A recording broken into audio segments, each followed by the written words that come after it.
In this video, we're going to use a MoGraph cloner to create a small intestine track that we can use in an animation that's reminiscent of a endoscopy video. So if you have something like, polyp removal or any kind of need where you're traveling down a tunnel or through a lumen, this system should be able to work for you. Towards the end of the video, I'm also going to use the Redshift Matrix Scatter object to create microvilli inside the entire cavity of the lumen. We'll set up the camera animation track along a spline and some simple lighting and materials. Project files are in the description. Check out the other links while you're there, and let's get started.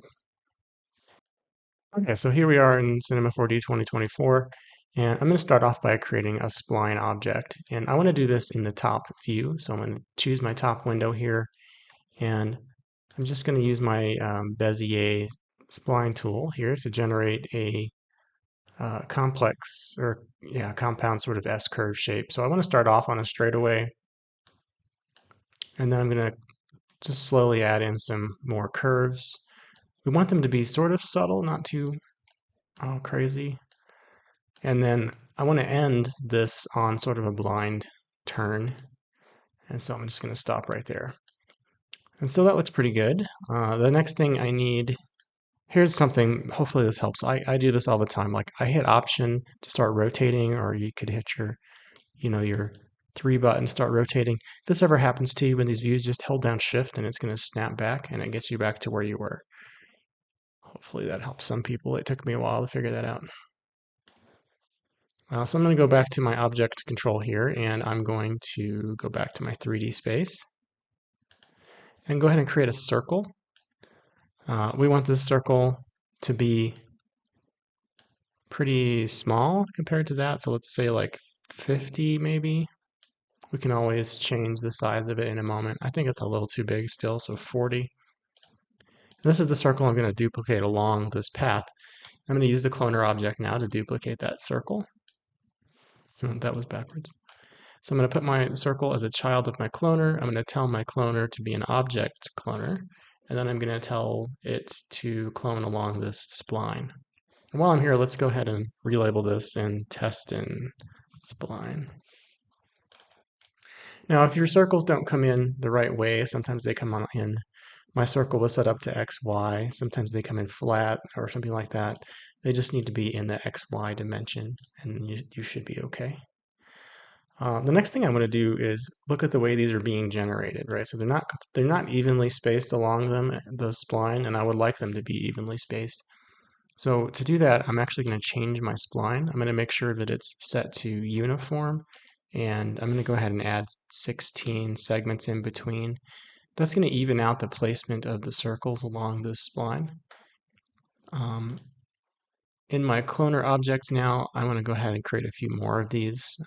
I think I want to have maybe close to 20 or so.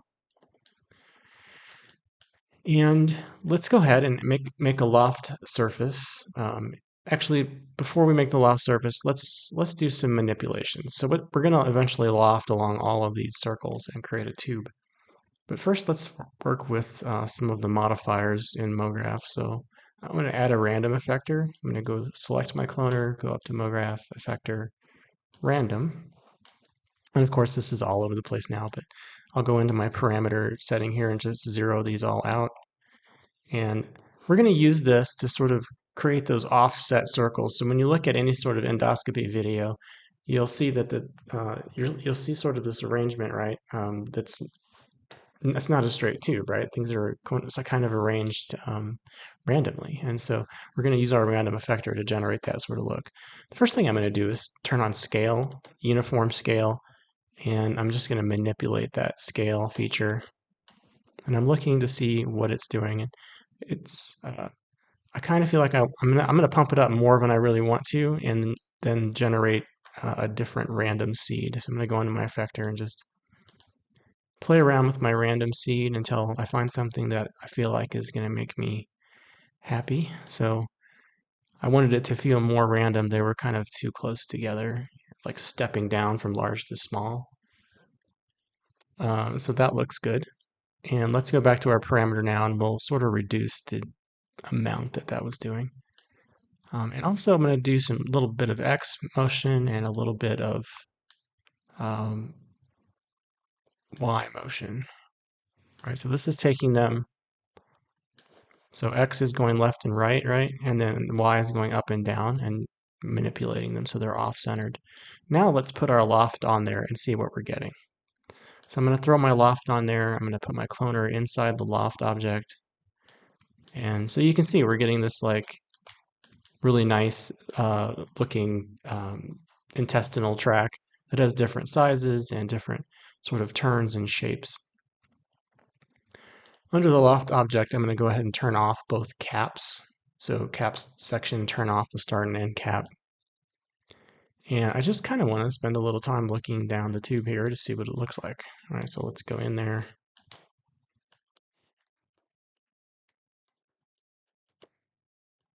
So I feel like it's looking pretty good. I might want to make a few more manipulations in this random effector. So you can see how changing the random nature of it is actually really affecting the look, right? So that's what the point of all that was. And we can make some further manipulations once we get our camera in there. So it's starting to look pretty good. Next step, I want to kind of refine some of the polygonal structure and some of our mesh. So I'm going to hit NB so I can see what I'm looking at right now. In my loft, I'm going to go to my Object tab, and I'm going to go ahead and double this subdivision in U to 32. And I might go ahead and double the V as well. I don't want to add tons and tons of subdivisions right now because we're going to actually put this whole thing in a subdivision surface down the road. I think I'm going to come into my random effector and do a little bit of Z. So this is actually pulling these circles closer together and farther apart. I think that's going to help us out. We might actually need a few more circles too. So I think I'm going to generate a few more. So you can see how that's really starting to add some like kinks, and I think this is going to serve us much better. Yeah, that's already, I can tell that that's working a lot better. So it always takes a little bit of finessing to sort of get what you're looking for. Since I've added more circles though, I am going to come in here to the loft and then reduce this back down. I want these to be somewhat sort of square shaped, so I'm going to put it back to 4. The polygon structure is what I'm talking about. Okay, this is going to give us something great to work with. Let's go ahead and throw a camera in here. So I'm going to get my camera set up so that it's going to go down the tube along this spline. And to do that, I just need to make a new camera. And I'm going to tell that camera to be using the coordinate system. I'm just going to zero the whole thing out so it's not rotated and it's not moved on the X dimension at all.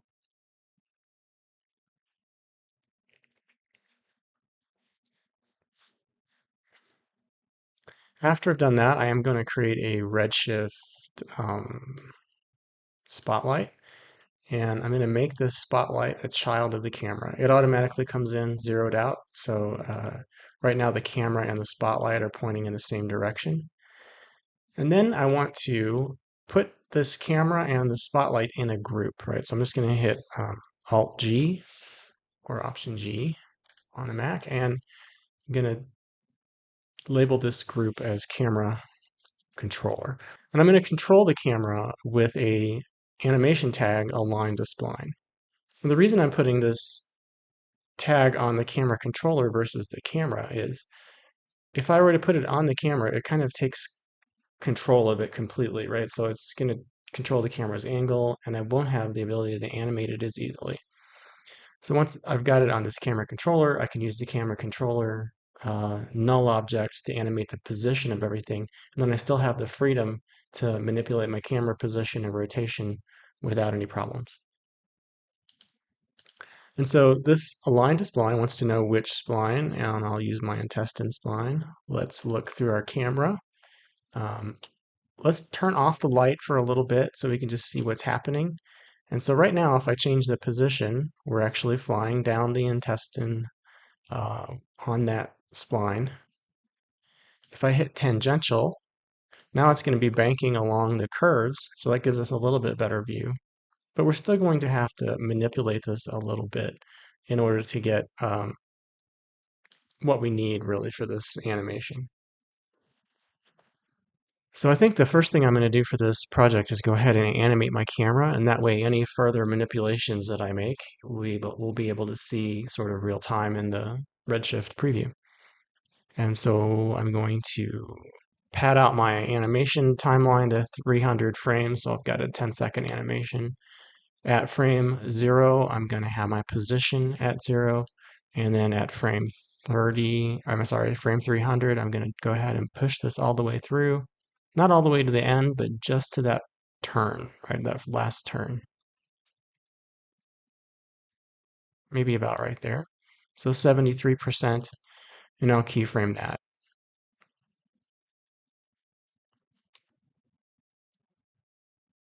Now, I might actually decide not to do this with tangential selected. Um, Actually, I know I'm going to do it like this. I'm going to make tangential not selected, and then I'm just going to rotate everything using the camera rotation. And so let's do that next. I'm going to select my camera. I'm going to first set up my heading to be focused where I want it to be, and go ahead and keyframe that. And then I'm going to manipulate the angles as I go through here, and just continue to add keyframes as I go.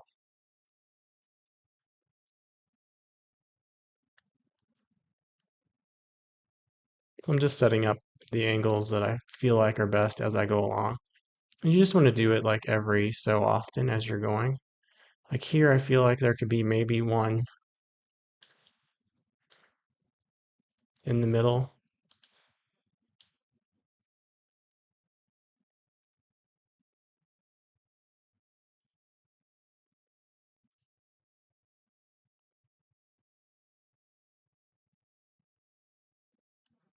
So I'm going to pull this back over at this point. And now it should be moving towards that as we go around that corner. This is just a nicer way to get this, sort of set up so it follows the pathway. And you're in more control than trying to let the tangential control of your spline do this for you. I'm just going to set up this end view first and then see if I need to add any more. I do, I think, need to add another one right here.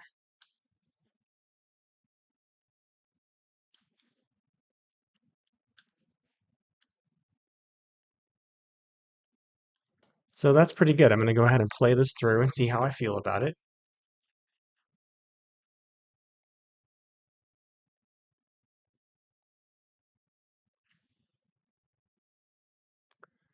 Now, one thing I'm noticing is I'm seeing a lot of sort of left and right um, variation in the shape of this tube, but I'm not seeing a lot of vertical variation. And so one thing I'm going to come and do before I get too far is I'm going to move into a space where I've got a bunch of these rings showing up, and I'm going to come back into this random effector and do a little bit more vertical manipulation.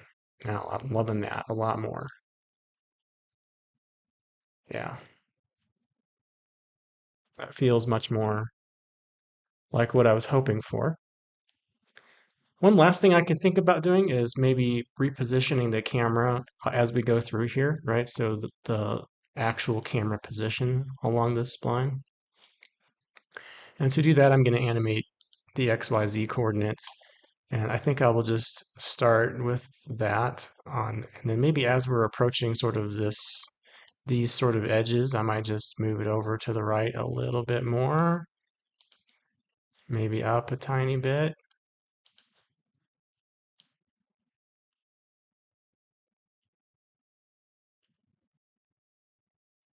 And now I'm seeing I'm approaching this wall. I kind of want to move it back and maybe down again.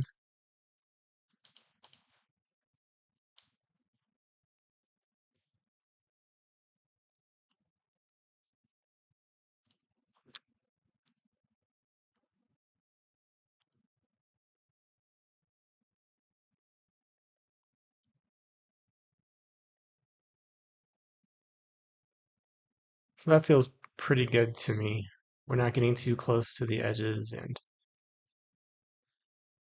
nice. Okay, so we've got our camera set up. We've got our light in here, but it's not looking real great. Let's first, before we set up our light, let's go ahead and add a material in. And so I'm going to create a new material. It's going to be a Redshift material, not the standard, but just material. And let's open that up and take a look at it. I want to add in a noise channel, so I'm just going to move this over. You just use the same controls you use everywhere, the 1, 2, 3 on your keyboard. So I'm going to double click here and I'm going to add a noise channel. And this is going to be a max on noise. We'll drag that in. I also need a UV projection.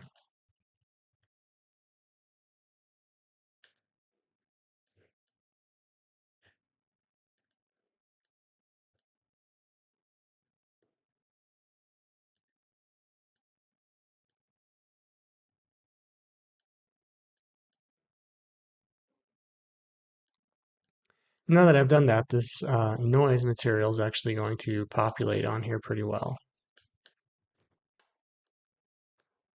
I'll just make this a little smaller and I'll zoom out a little. And so the noise material is actually populating onto our surface pretty well right now. I'm going to go ahead and reduce down our reflection just a little bit, maybe 0.7, and add a tiny bit of roughness so it's not quite so shiny. So let's go ahead and turn on our IPR, and you'll be able to see that material, that texture showing up. And so I'm going to use in my texture noise node that I just put in here, I'm going to change this to crenal. And that makes this sort of like, it almost looks like vessels on the surface. I like to use this a lot for sort of tissuey sort of surfaces.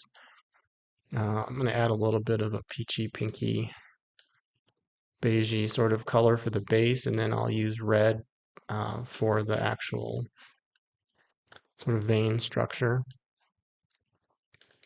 Maybe we can tone it down a little bit.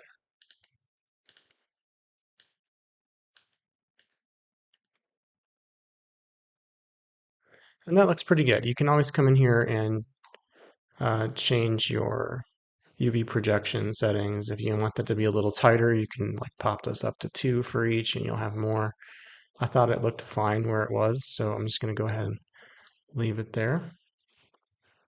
So we've got our texture looking pretty decent as we're flying through here.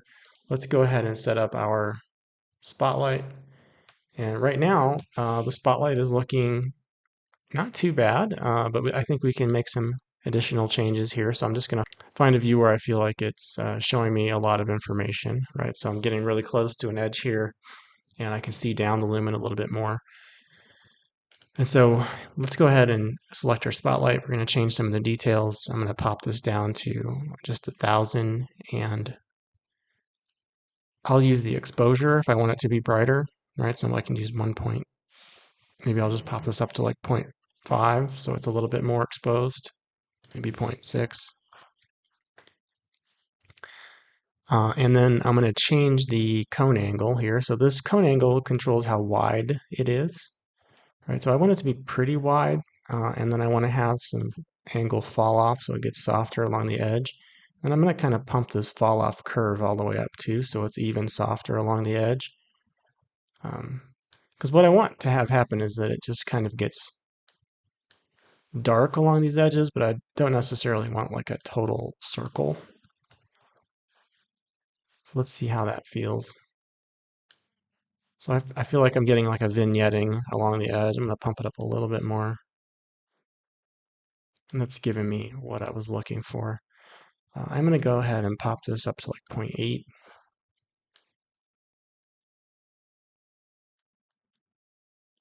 Yeah, so this is working really well. Okay, so we've got our lights and camera set up. I can see some of my geometry in here, and that's bugging me. So I'm going to add some more resolution in here. Let's put our loft surface in a subdivision surface. So that's going to smooth things out considerably. And I'm going to do one more thing to sort of make this feel a little bit more realistic.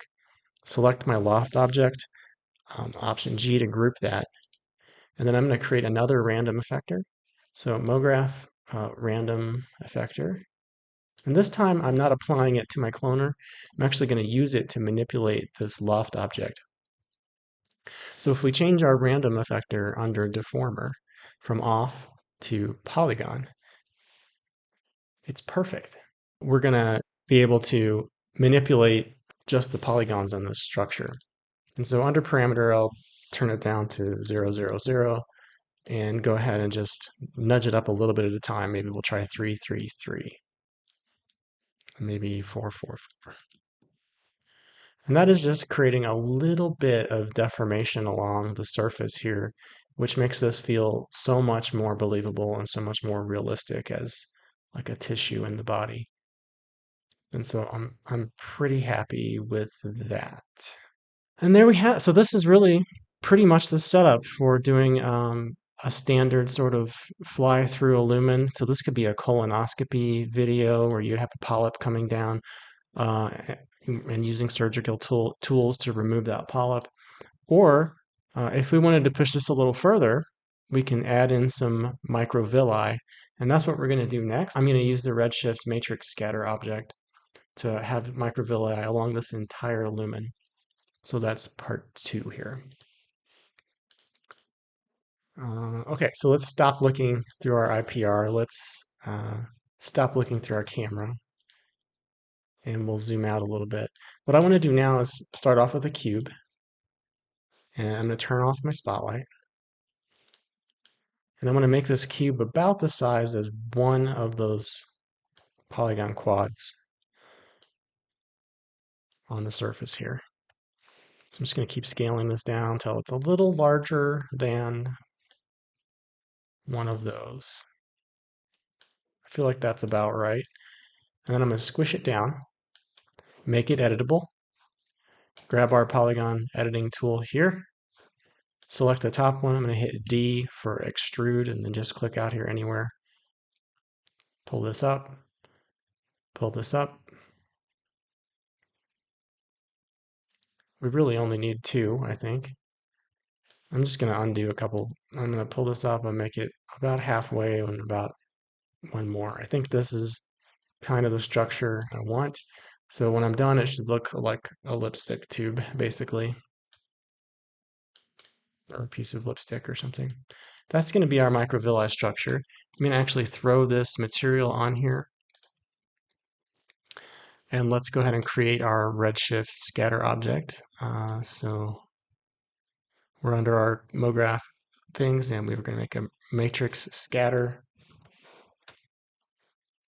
And this works a little bit different than a cloner object, right? So we've got a matrix scatter. It's just creating a bunch of particles right now that look like cubes. And what I want to do is tell it to populate these along each polygon on this object. So let's make this an object cloner. Our subdivision surface is going to be our object that we're cloning to. And I want it to clone not to just the surface, but to every polygon. And that feels like a lot. Almost looks like snakeskin. But this is indeed what we're looking for. So I'll just do my Redshift IPR for a little bit so you can see what's happening. It's duplicating these particles now along every single polygon. But of course, there's no geometry in there. And the Redshift scatter matrix scatter object works a little bit different. So rather than drag the geometry as a child of this, we're going to drag it as a object in this particles section, right? So Redshift object particles. Right now it's doing optimized spheres. We want to say custom objects. We're going to put this subdivision surface that we created in there, right? So it's automatically now duplicating them in there, just like a cloner would, except it's doing it wicked fast. And so what I want to do is make some transformation modifications. I'm going to rotate this 90 degrees so they're pointing inward. And now when we look through our camera, we're going to see that we're duplicating these microvilli all along this cavity. So we just need to make a couple more modifications. Let's go ahead and put a MoGraph effector on there, a random effector. And let's change the parameters. We'll zero this back down and just kind of nudge these over maybe 1 in each dimension.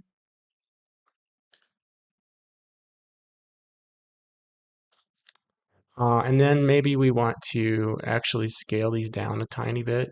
So I'm going to turn on scale for random and we'll just do like 0.2.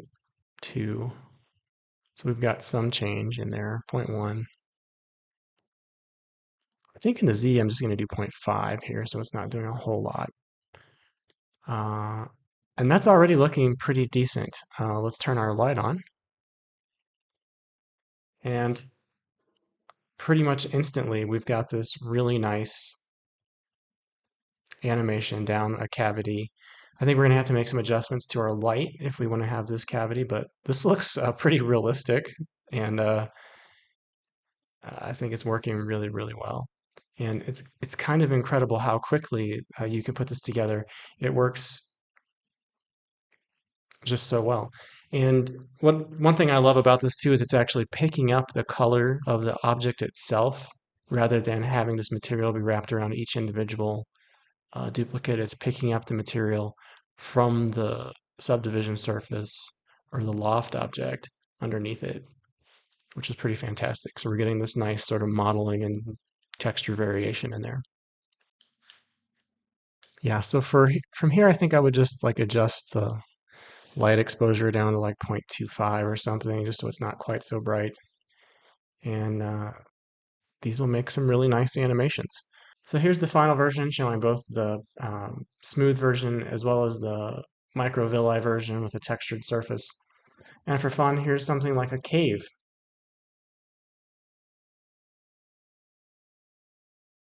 So hopefully this has been helpful to you. If you've enjoyed the video, please like and subscribe to the channel, and I will see you in the next one.